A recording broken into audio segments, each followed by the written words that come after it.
आइए दोस्तों, तो पिछले लेक्चर में हमने यहां तक चीजों को देखा था। आज के लेक्चर को हम आगे बढ़ाते हैं और कंटिन्यू करते हैं आज के सेशन को। तो आज जिस टॉपिक से हम इस सेशन को शुरू करने वाले हैं that is the thermodynamic property. अब ये थर्मोडायनेमिक प्रॉपर्टी है क्या? तो थर्मोडायनेमिक प्रॉपर्टी हम उन कैरेक्टरिस्टिक प्रॉपर्टीज को कहते हैं जो किसी सिस्टम के फिजिकल कंडीशन को बताए, यानी किसी सिस्टम के फिजिकल कंडीशन को जो प्रॉपर्टी बता रही है वही हमारी थर्मोडायनेमिक प्रॉपर्टी हो गई। फिजिकल कंडीशन को बताने का मतलब कितने वॉल्यूम पे हमारा सिस्टम है, कितने प्रेशर पे हमारा सिस्टम है, कैसा हमारे सिस्टम में कितने मोल्स है, या फिर क्या कंपोजिशन है हमारे सिस्टम का, ये सारी चीजें जो बता रही हो वही हमारी है थर्मोडायनेमिक प्रॉपर्टी। और ये जो थर्मोडायनेमिक प्रॉपर्टी है दोस्तों, ये दो तरीके की होती है। पहली जो थर्मोडायनेमिक प्रॉपर्टी है दैट इज इंटेंसिव प्रॉपर्टी, और जो दूसरी है, पहली है हमारी इंटेंसिव प्रॉपर्टी और दूसरी है हमारी एक्सटेंसिव प्रॉपर्टी। अब अगर इंटेंसिव और एक्सटेंसिव प्रॉपर्टी को समझना है तो थोड़ा सा ट्रिक बताता हूं, उसको ध्यान से देखिएगा। इंटेंसिव, यहां पर आपको इन दिख रहा है, इन से ऐसी property that is independent of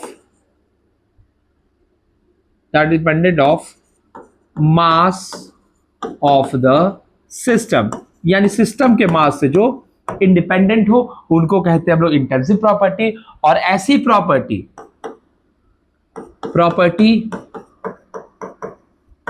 that depend, जो डिपेंड करती हो on the mass of the system, जो सिस्टम के मास पे डिपेंड करती है, उनको बोलते हैं हम लोग extensive. Mass of the system पे जो डिपेंड करती है that is the extensive property. यानी दो तरीके की प्रॉपर्टी है, एक आपकी इंटेंसिव प्रॉपर्टी है और एक आपकी एक्सटेंसिव प्रॉपर्टी है। ठीक, अब इंटेंसिव प्रॉपर्टी में क्या क्या, इंडिपेंडेंट होने से क्या अर्थ है दोस्त, आओ मैं समझाता हूं आपको। जैसे कि मैं क्या करता हूं, मैं ये एक कंटेनर लेता हूं, मैंने ये एक कंटेनर ले लिया। अब लेट से इस समय इस कंटेनर का जो वॉल्यूम है दैट इज VmL, इस कंटेनर का जो वॉल्यूम है दैट इज VmL। अब मैं क्या करता हूं, इस कंटेनर को एग्जैक्टली हाफ में डिवाइड कर देता हूं, और मैं इस तरीके से इस कंटेनर को डिवाइड करूंगा कि हमें दो कंटेनर मिल जाए इस कंटेनर में से।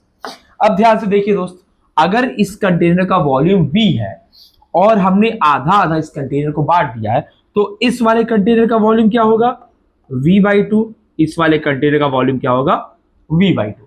क्या इसमें कोई दिक्कत? अब ध्यान से देखो, तो जो सिस्टम में मास था, क्या उस पर वॉल्यूम डिपेंड नहीं कर रहा था? क्या उससे वॉल्यूम नहीं डिपेंड कर रहा था? नहीं, उससे वॉल्यूम डिपेंड कर रहा था, क्योंकि अगर वॉल्यूम डिपेंड कर रहा है तभी तो सिस्टम के आधा होने पर वॉल्यूम भी आधा हो गया। इसका मतलब मास पे वॉल्यूम तो डिपेंड कर रहा है, यानी वॉल्यूम जो प्रॉपर्टी है वो इंडिपेंडेंट नहीं है, वो कैसी है, वो है डिपेंडेंट प्रॉपर्टी, यानी कि वो है हमारी एक्सटेंसिव प्रॉपर्टी। तो यहां पे आप एक एग्जांपल लिख सकते हो, वॉल्यूम। ठीक है मित्र, अब देखो इसी सिस्टम को मैंने कहा कि जो सिस्टम है हमारा, ये हमारा 370 केल्विन पे ऑपरेशनल है। अब इस सिस्टम को हमने आधा कर दिया, अब क्या होगा, क्या इसका टेम्परेचर 370/2 हो जाएगा? क्या इस हिस्से का टेम्परेचर 370/2 हो जाएगा? तो नहीं दोस्त, जो टेम्परेचर है वो अभी भी सेम रहने वाला है, वो अभी भी क्या सेम रहने वाला है। इसका ये मतलब है जो टेम्परेचर है, टेम्परेचर तो हमारा इंडिपेंडेंट है, टेम्परेचर हमारा क्या है, इंडिपेंडेंट है ऑफ द मास। क्या इसमें कोई दिक्कत है?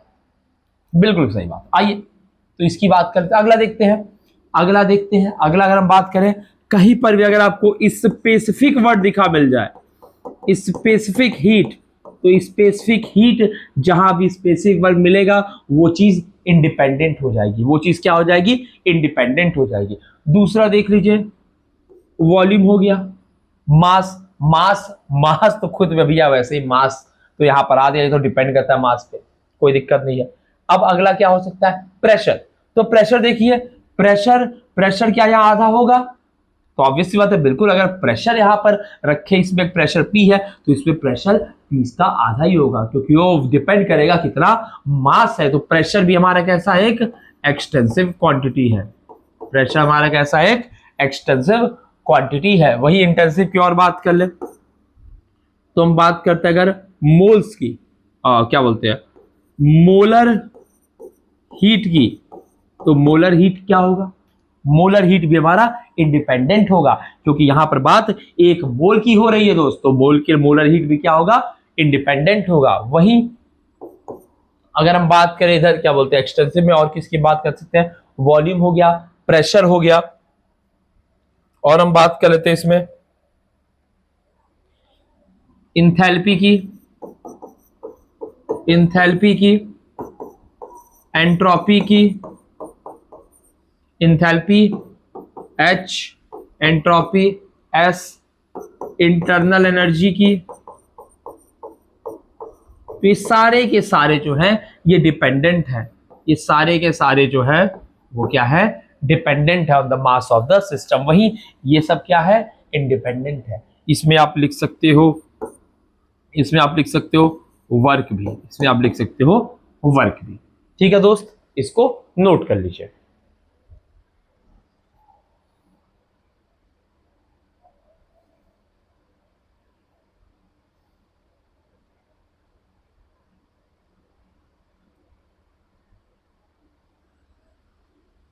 क्लियर है दोस्त, चलो इसको नोट कर लिया तो मेरे ख्याल से इंटेंसिव और एक्सटेंसिव प्रॉपर्टी जो है ये आप लोग को समझ में आ गया होगा। इंटेंसिव प्रॉपर्टी वो प्रॉपर्टी जो इंडिपेंडेंट है मास ऑफ द सिस्टम के, और एक्सटेंसिव प्रॉपर्टी वो प्रॉपर्टी जो क्या होता है, जो डिपेंड करता है मास ऑफ द सिस्टम पे। तो अगर मैं मेल्टिंग पॉइंट की बात करूं तो मेल्टिंग पॉइंट क्या होगा, डिपेंडेंट होगा या इंडिपेंडेंट होगा। ऑब्वियस सी बात है, मेल्टिंग पॉइंट को डिपेंड ही नहीं करता कि मास कितना लिया गया है, मेल्टिंग पॉइंट तो डिपेंड ही नहीं करता कि मास कितना लिया गया है। बॉइलिंग पॉइंट भी बिल्कुल इस पर डिपेंड नहीं करता कि मास कितना लिया गया हो, चाहे आप 500 ml वाटर लो, चाहे आप 1 लीटर वाटर लो, चाहे आप 10 लीटर वाटर लो, वो बॉइल करेगा तो 100 डिग्री सेल्सियस पे ही, अगर वो प्योर फॉर्म में है। इसका मतलब वो भी यानी कि मेल्टिंग पॉइंट, बॉइलिंग पॉइंट, ये भी क्या है आपका इंटेंसिव प्रॉपर्टी है। क्लियर है दोस्त, अब देख लीजिए एक मैं आपको सवाल देता हूं, क्वेश्चन ये है डेंसिटी इज, डेंसिटी क्या है, एक्सटेंसिव है या इंटेंसिव है। ठीक है, एक्सटेंसिव या फिर इंटेंसिव है, पता लगाइए।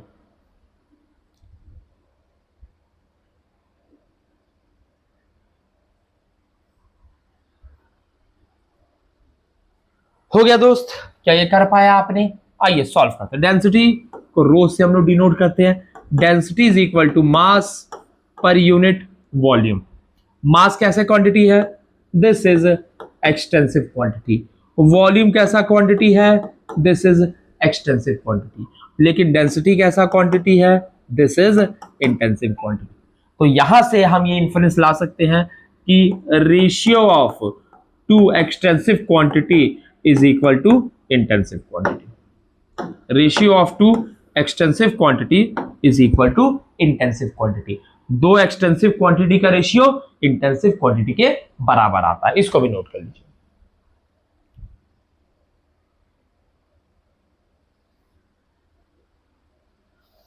ठीक है दोस्त, चलिए आगे बढ़ते हैं। हालांकि आपको एक बात से और घबराना नहीं है, यहां पर मास की जगह वेट भी दिया हो तो भी काम हमारा सही होने वाला है, तो घबराइएगा नहीं। अगर आप कहीं पढ़ रहे हो कि वेट की बात हो रही हो और आप सर मास की बात कर रहे हो तो इसमें कोई घबराने की बात नहीं है, दोनों बारी में बात तो सेम ही की गई है। ठीक है, चाहे वेट दिया हो या मास दिया हो।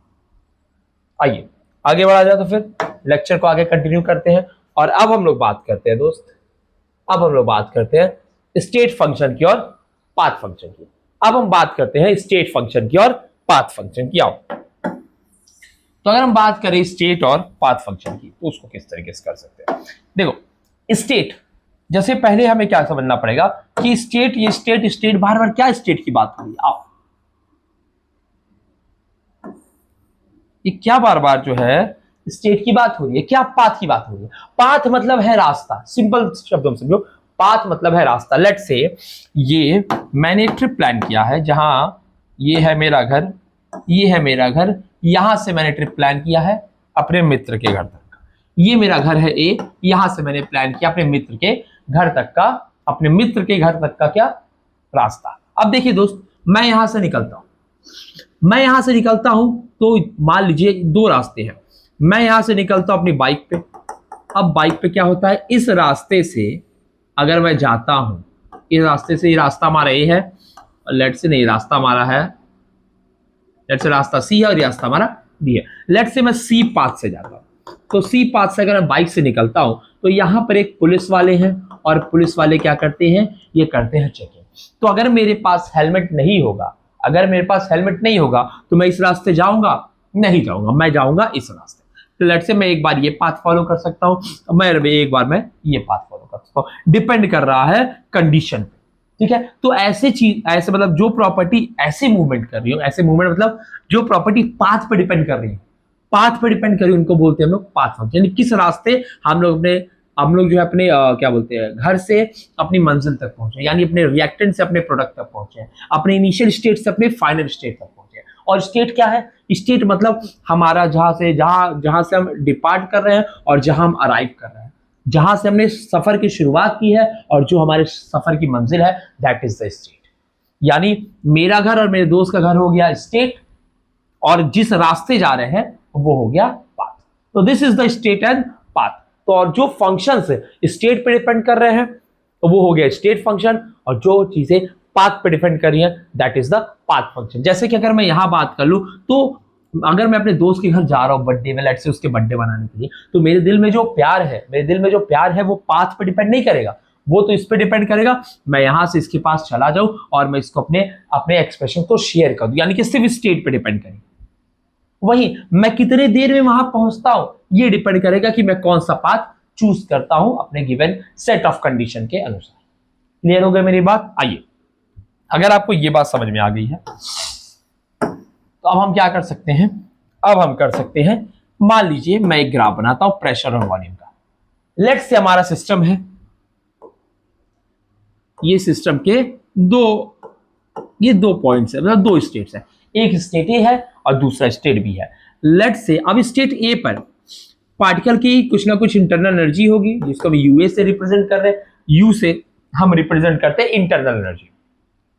पार्टिकल का कुछ ना कुछ वॉल्यूम होगा, लेट्स से उसको हम वीए से रिप्रेजेंट कर रहे हैं। पार्टिकल का कुछ ना कुछ प्रेशर होगा, उसको हम पीए से रिप्रेजेंट कर रहे हैं। क्या इसमें कोई दिक्कत? वही इस पॉइंट को, ये जो पॉइंट हमारा बी है, इस पॉइंट पे इसकी एनर्जी होगी यूबी, इसका वॉल्यूम होगा वीबी और इसका प्रेशर होगा पीबी। अब देखिए, चाहे हम इस पाथ से चले या चाहे हम इस पाथ से चले, let's say this is the path 1, let's say this is the path 2, ये हमारा पाथ 2 है। Let's say this is our path 2। तो पाथ 1 से चले या पाथ 2 से चले, तो मैंने कहा कि मैं पाथ 1 से चलता हूं, मैं अपनी इंटरनल एनर्जी को कांस्टेंट कर लेता हूं। हमारी दो चीजें वैरी कर रही हैं, ध्यान से देखिए। अगर ये हमारा प्रेशर वॉल्यूम है तो प्रेशर वॉल्यूम वैरी कर रहा है, इंटरनल एनर्जी हमने क्या कर दिया, यहाँ पर कांस्टेंट कर दिया है। तो हमने पाथ 1 फॉलो किया, फिर हमने पाथ 2 फॉलो किया। तो ऐसी प्रॉपर्टी जो इस पाथ पे डिपेंड नहीं कर रही है वो हमारा हो जाएगा, जो पाथ पे नहीं डिपेंड कर रही है वो हमारा हो जाएगा स्टेट फंक्शन, और ऐसी प्रॉपर्टी जो स्टेट और पाथ दोनों पे डिपेंड कर रही होंगी वो हो जाएंगे हमारे पाथ फंक्शंस। तो आप इसको जो है नोट कर लीजिए। मैं इसमें कुछ चीजें आप लिखवा देना चाहता हूं आपको, लेकिन आपको इसे करने में दिक्कत ना हो। ओके, पूरा आ जा रहा है क्या? कोई बात नहीं, आइए। तो इसमें मैं कुछ चीजें आपको लिखवा दे रहा हूं। स्टेट फंक्शंस की पहले बात करते हैं। तो स्टेट फंक्शंस की अगर हम बात करें, स्टेट फंक्शंस कौन कौन से हैं? प्रेशर, वॉल्यूम, टेम्परेचर, मोल, कंपोजिशन, ये सारे हमारे स्टेट फंक्शन हैं। ये किस पे डिपेंड करता है? स्टेट पे। प्रेशर इस पे डिपेंड करेगा कि इनिशियल से फाइनल स्टेट पे, इनिशियल से कोई चीज फाइनल स्टेट पे पहुंच गई। लेट्स से एक पिचकारी है, पिचकारी का जो ऊपर का पिस्टन उसको हमने प्रेस किया, इनिशियल वो कहीं थी, फाइनल वो कहीं पहुंच गई। यानी लेट्स से अगर ये अगर पिचकारी है, लेट्स से ये हमारी पिचकारी है और इसके अंदर ऐसे पिस्टन लगा हुआ है, इसको हमने प्रेस किया, पिस्टन यहां से बढ़ के यहां तक पहुंच गया। तो ये हमारा पाथ पे नहीं डिपेंड कर रहा है, ये डिपेंड कर रहा है हमारे स्टेट पे। इनिशियल स्टेट क्या है, फाइनल स्टेट क्या है, इनिशियल स्टेट क्या है और फाइनल स्टेट क्या है। तो वैसे ही वॉल्यूम भी सेम है, इनिशियल और फाइनल स्टेट पे डिपेंड करता है, टेम्परेचर भी, मोल भी और मॉलिक्यूलर कंपोजिशन भी। ये सब हमारे क्या है, स्टेट फंक्शन, यानी ऐसे प्रॉपर्टीज जो सिर्फ किस पे डिपेंड करती है, स्टेट पे, यानी इनिशियली वो कहाँ थे और फाइनली वो कहाँ पहुंच गए। और हमारा स्टेट क्या होता है, तो हमने यहां पर पढ़ ही लिया है। स्टेट क्या होता है, स्टेट क्या होता है, डिस्क्राइब इट्स फिजिकल कंडीशन, जो कि क्या करे, उसके फिजिकल कंडीशन को डिस्क्राइब करे। आइए अब पाथ फंक्शन की बात कर लें। तो पाथ फंक्शन की अगर हम बात करें तो पाथ फंक्शन हमारे सिर्फ दो ही क्वांटिटीज होते हैं, एक है हमारा हीट, एक है हमारा हीट और दूसरा है हमारा वर्क। एक है हमारा हीट और दूसरा है हमारा वर्क, एक है हमारा हीट और दूसरा है हमारा वर्क। ये दोनों हमारे क्या हो जाते हैं, पाथ फंक्शन। यानी पाथ फंक्शन में एक बात याद रखिएगा, they are state as well as path function, यानी स्टेट फंक्शन भी होते हैं और इसके साथ साथ वो पाथ फंक्शन भी होते हैं। तो दोस्तों इसको आप क्या करें, नोट कर लें।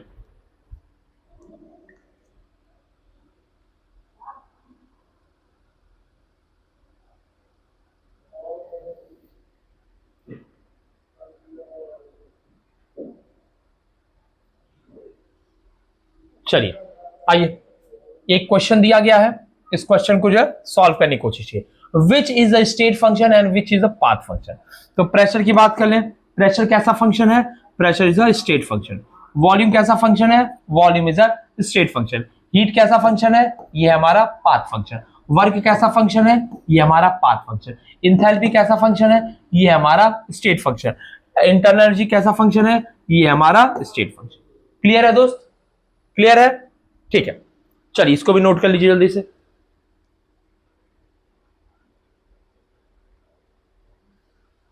आइए बढ़ते हैं आगे और अब बात करते हैं क्लासिफाई करने की कि कौन सा इसमें से इंटेंसिव प्रॉपर्टी होगा और कौन सा इसमें से एक्सटेंसिव प्रॉपर्टी होगा। आइए चलिए एक बार आप ट्राई कीजिए, फिर मैं बताता हूं।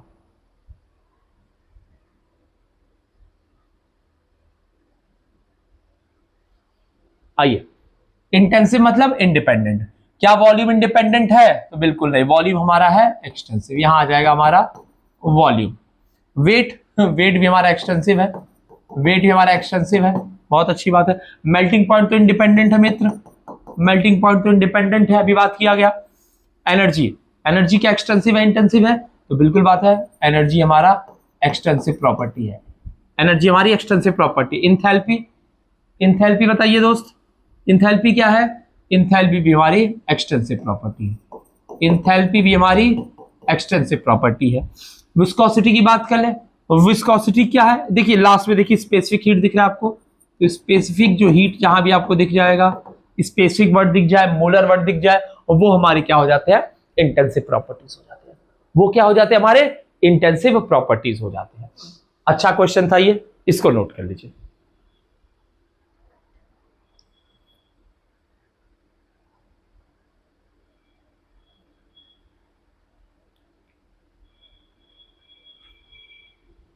ठीक है, चलिए आगे बढ़ते हैं। ये यहां पर विस्कोसिटी छूट गया क्या, हाँ अच्छा विस्कोसिटी छूट गया, तो विस्कोसिटी भी लिख लीजिए। विस्कोसिटी हमारा इंडिपेंडेंट प्रॉपर्टी होता है, इंटेंसिव होता है। विस्कोसिटी, विस्कोसिटी से मुझे जीटीए वाइस सिटी याद आ गया, बचपन में खेला करता था, अब आज खेलता हूं। अब नोट कर ले इसको।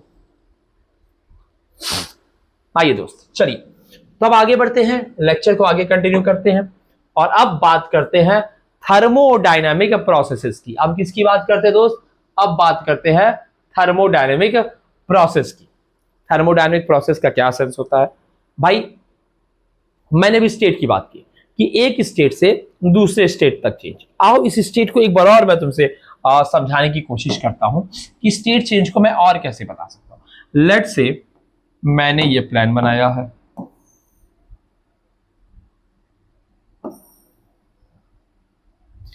लेट से क्या होता है कि ये है हमारा कोई रैंप है, ये हमारा कोई रैंप है, और इस रैंप पे क्या करना है, रैंप पे जाने के हमारे पास दो रास्ते हैं।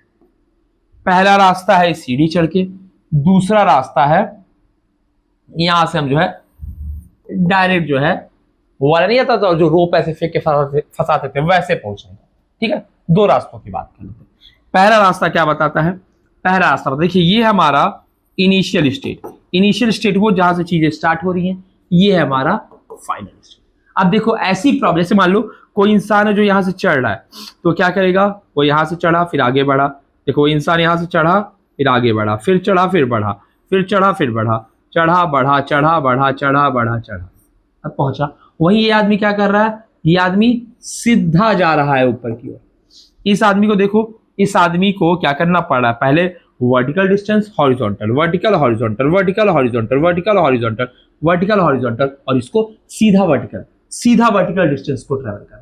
तो एस को जो भी प्रॉपर्टी हो जिसमें चाहे वो इधर से जाए चाहे वो ऐसे जाए, कोई फर्क ना आए, वो इंडिपेंडेंट प्रॉपर्टी होगी। वो क्या हो गई? इंडिपेंडेंट इंटेंसिव प्रॉपर्टी हो गई। वही इधर से जाने पे और इधर जाने पे जिन प्रॉपर्टीज में चेंज आ रहा है, that is the extensive property.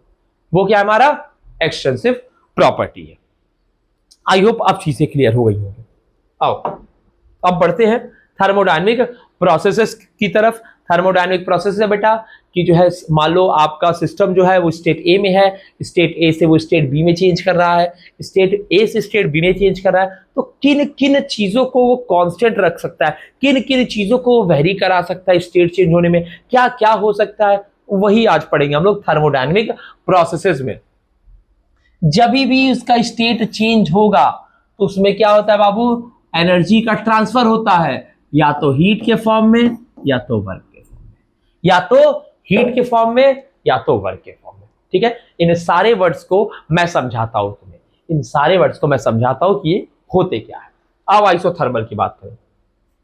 Isothermal जैसा कि नाम कह रहा है, iso means same, thermal means temperature. यानी भैया टी हमारा क्या होता है?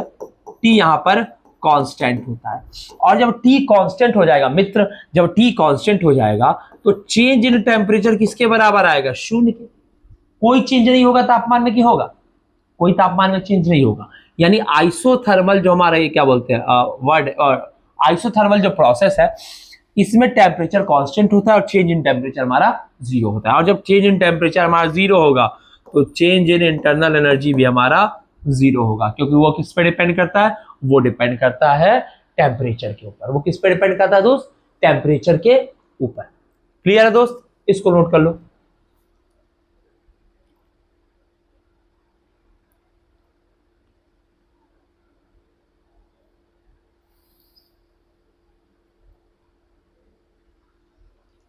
चलो आगे बढ़े, आगे बढ़े, ध्यान से देखो।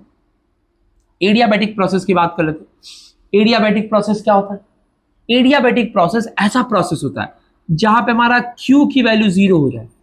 ऐसी प्रोसेसेस जहां पे हीट हमारा जो है वो जीरो हो जाए, हीट का एक्सचेंज ना हो, हीट का एक्सचेंज ना हो, हीट का एक्सचेंज ना हो, बट टेम्परेचर वेरी करे, बट टेम्परेचर क्या करे?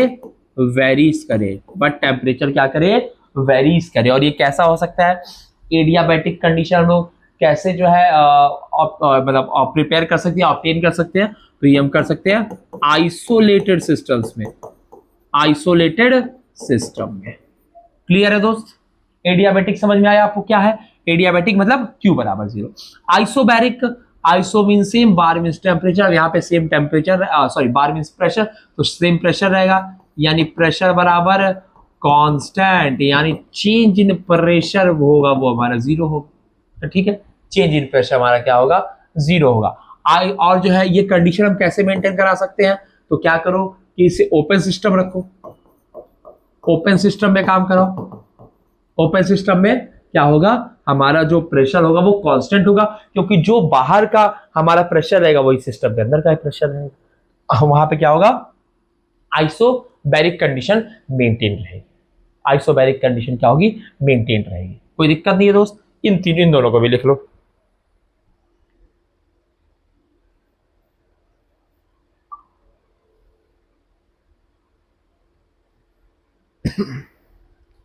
चलो अब बात करते हैं आइसोकोरिक की। आइसोकोरिक मतलब हमारा जो वॉल्यूम हो वो कांस्टेंट हो, वॉल्यूम हमारा क्या हो, कांस्टेंट हो, तो चेंज इन वॉल्यूम क्या होगा, चेंज चेंज चेंज की जो बात हो रही है इसका मतलब होता है फाइनल माइनस इनिशियल। तो वॉल्यूम फाइनल भी वी होगा, इनिशियल भी होगा, टोटल जीरो होगा। तो डेल्टा वी क्या होता है, जीरो होता है। तो वर्क डन क्या होता है, वर्क डन होता है माइनस पी डेल्टा वी। तो इस केस में वर्क डन भी क्या होता है, जीरो। तो work done in an isochoric process is zero. Work done क्या होता है आइसोकोरिक प्रोसेस में, जीरो होता है। वर्क डन क्या होता है आइसोकोरिक प्रोसेस में, जीरो होता है। क्लियर हो गया, इसको भी नोट कर लीजिए।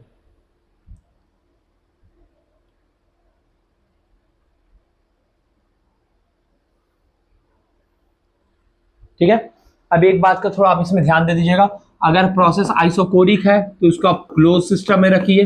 क्लोज सिस्टम में क्यों रखिए, क्योंकि अगर आप चाहते हैं कि वॉल्यूम कांस्टेंट रहे तो सिस्टम का क्लोज रहना बड़ा जरूरी है, वरना मास का एक्सचेंज हो सकता है और वॉल्यूम में डिफरेंस आ सकता है।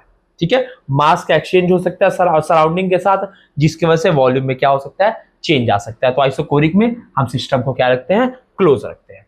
कोई दिक्कत इसमें, कोई दिक्कत नहीं होगी मेरे ख्याल से। आइए बात करते हैं साइक्लिक की। ऐसे प्रोसेसेस आप ऐसे समझिए, मान लीजिए यहां से कोई प्रोसेस शुरू हो रहा है और वो ऐसे कई सारे स्टेट से हो करके वो वापस अपने इनिशियल स्टेट में आ जा रहा है, यानी जहां से शुरू वहीं पे खत्म। यानी सुबह का भूला अगर शाम को घर वापस आ जाए तो उसे भूला नहीं कहते। वैसे ही ये जहां से शुरू करता है प्रोसेस, वहीं पर आकर के प्रोसेस क्या हो जाता है, खत्म हो जाता है। जब जहां से शुरू वहीं पे खत्म, तो देखिए भैया, भैया क्या होगा, ये क्या बोलते हैं, वॉल्यूम वॉल्यूम चेंज क्या होगा, volume change zero. Internal energy में क्या बदलाव होगा, जीरो। इंथैल्पी में क्या बदलाव होगा, जीरो। वर्क डन क्या होगा, जीरो। अरे, वर्क डन क्या होगा, जीरो। क्लियर है, नोट कर लीजिए।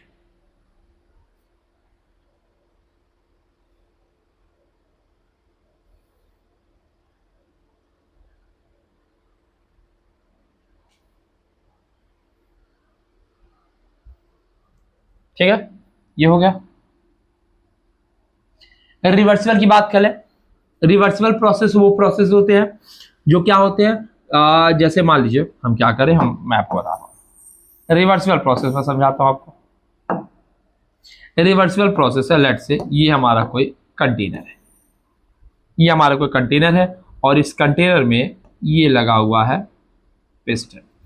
अब क्या करते हैं, और ये पिस्टन कैसा है, this piston is frictionless and massless. अब क्या करें, अब इसको क्या करें, अब इसमें हम छोटा छोटा डिस्प्लेसमेंट कराएं। मतलब इसको हम क्या करें, यहां से मान ये हमारा इनिशियल से, इसको यहां से मूव करके हम छोटे डिस्टेंस तक आगे लाए।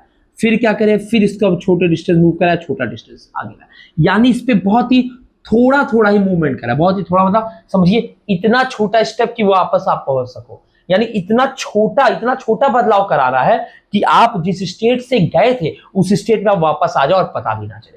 ठीक है, यानी छोटा छोटा बदलाव जब हो इस तरीके से कि प्रोसेस वापस ये अपने इनिशियल स्टेट पे आ सकता है, तो उसको बोलेंगे हम लोग रिवर्सिबल प्रोसेस। उसको हम क्या बोलेंगे, रिवर्सिबल प्रोसेस। और एकदम एक चीज दिमाग में याद रखिएगा, जब भी कोई प्रोसेस रिवर्सिबल होगा तो वहां इंटीग्रेशन लगेगा। रिवर्सिबल इंटीग्रेशन, रिवर्सिबल इंटीग्रेशन, ये मैं क्यों बोल रहा हूं, मैं आपको अपने आने वाले लेक्चर में समझाऊंगा। बात करते इरिवर्सिबल की, तो इरिवर्सिबल प्रोसेस का मतलब क्या हो गया भाई, ये हमारा वापस से कंटेनर है, ये हमारा वापस से मासलेस पिस्टन है। ठीक है, ये हमारा पिस्टन है। अब क्या करें, आए और इसको सडन प्रेस करके यहां पहुंचा दिए। अब जब इस पे हम सडन प्रेस मारे दोस्तों, तो उसके वॉल्यूम में चेंज हो गया, जो कि कंसिडरेबल चेंज है, जो कि क्या है, कंसिडरेबल चेंज है। अब ये प्रोसेस वापस से पहले जगह नहीं पहुंच सकती। अब ये प्रोसेस वापस से पहली जगह नहीं पहुंच सकती है। जैसे कि मान लीजिए दोस्त, ये मेरी, जैसे कि ये मेरी कॉपी है। अब इसके पीछे जो पेज है, मैं क्या करूं, मैं इसको बहुत ही हल्का सा ऐसे फोल्ड करूं।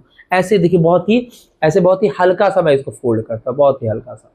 अब इसको अगर मैं छोड़ूंगा तो ये वापस से अपने शेप को रिगेन कर सकता है, समझ गए, वापस से अपनी इनिशियल स्टेट में आ सकता है। लेकिन वही क्या मैं करूं, मैं इसको इस तरीके से फोल्ड कर दूं, ये देखिए फोल्ड कर दिया। अब इसको मैं कितनी भी कोशिश कर लूं, ये वापस से पहले की तरह नहीं हो पाएगा। क्लियर हो गया। तो वो वैसे प्रोसेसेस क्या होते हैं, वो प्रोसेसेस होते हैं हमारे irreversible, they are irreversible processes. तो मेरे ख्याल से ये जितने भी प्रोसेसेस हैं ये आपको बकायदा समझ में आ गए होंगे दोस्त। ठीक है, लोड कर लीजिए इसको।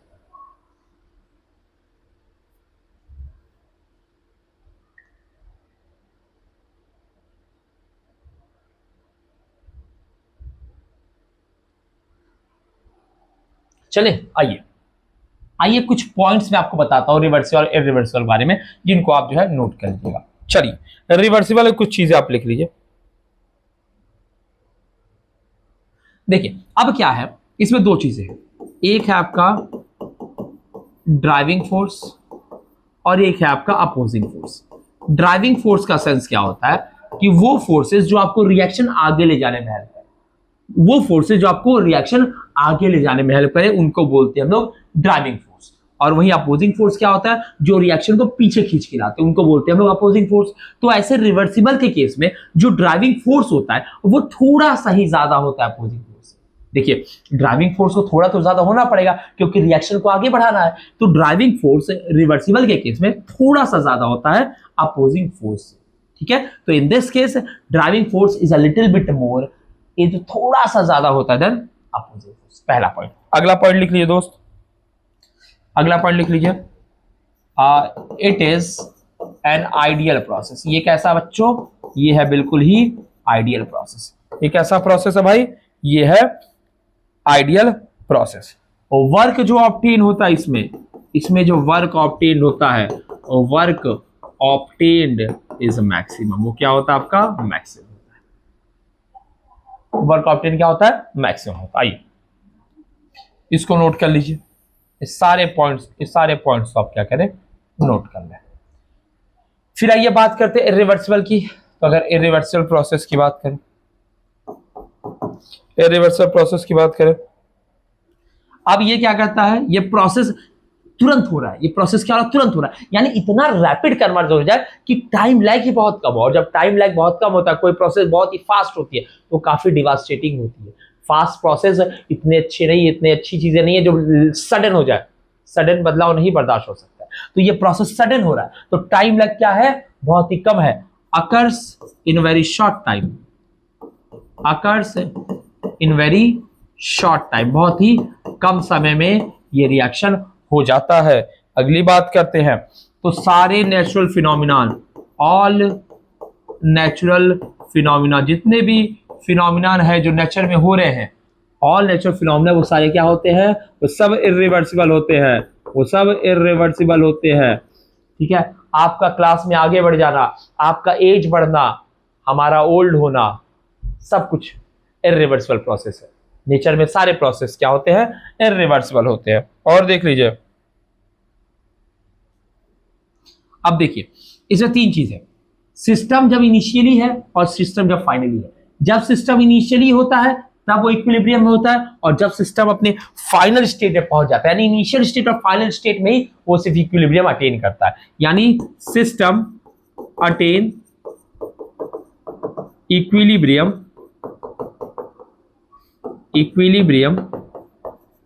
at initial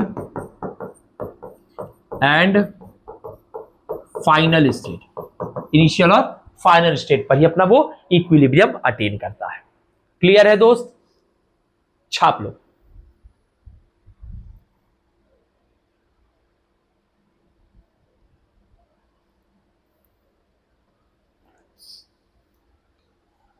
छाप लिया, चलो भाई आगे बढ़ते हैं और अब शुरू करते हैं ज़्लॉट। क्या शुरू करते हैं अब हम लोग, ज़्लॉट, that is zeroth law of thermodynamics, zeroth law of thermodynamics. तो हम लोग शुरू करने जा रहे हैं zeroth law of thermodynamics. Zeroth law of thermodynamics क्या है, बड़े ही प्यारे से एग्जांपल से समझाता हूं। लेट्स से मेरा एक दोस्त है मंटू, मेरा एक दोस्त है मंटू, और एक और दोस्त है मेरा बंटू, और मैं हूं कौन, मैं हूं अमंटू बंटू।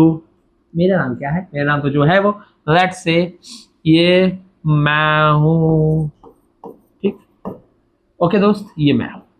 तो अब जो मंटू है बाबू, जो मंटू है, मंटू जो है ये बंटू के बराबर है, मंटू की हाइट बंटू के बराबर है, और बंटू की हाइट मेरे बराबर है। मंटू की हाइट बंटू के बराबर है और बंटू की हाइट मेरे बराबर है। तो क्या हम ये नहीं कह सकते हैं कि मेरी और मंटू की हाइट भी सेम है? इन मंटू की हाइट अगर बंटू के बराबर हो और बंटू की हाइट अगर मेरे बराबर हो, तो इसका मतलब मेरी हाइट भी मंटू के बराबर हो। यानी कि जीरोथ लॉ थर्मोडायनेमिक्स क्या कहता है, if two thermodynamic systems are in the thermal equilibrium with a third then they are in thermal equilibrium with each other. मतलब ए है, ए अगर थर्मल इक्विलिब्रियम में है बी के साथ और बी थर्मल इक्विलिब्रियम में है सी के साथ, तो ए भी होगा थर्मल इक्विलिब्रियम में सी के साथ। समझ गए जीरोथ लॉ? ए अगर बी के साथ थर्मल इक्विलिब्रियम में है, बी सी के साथ है, तो ए भी होगा सी के साथ थर्मल इक्विलिब्रियम में। और थर्मल इक्विलिब्रियम का मतलब क्या होता है भैया, हीट का चेंज नहीं हो रहा है, हीट का चेंज नहीं हो रहा है। थर्मल इक्विलिब्रियम का मतलब होता है हीट का चेंज नहीं हो रहा है। इसको नोट कर लीजिए दोस्त।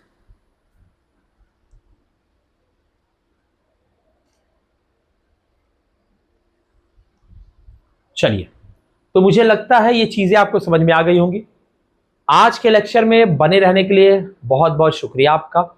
अगली क्लास में हम लोग आएंगे और बात करेंगे इंटरनल एनर्जी के ऊपर, और उसके बाद बात करेंगे हम लोग फर्स्ट लॉ ऑफ थर्मोडायनेमिक्स के ऊपर। Till then, thank you so much for watching. Hope करता हूं सब्सक्राइब करके जाओगे।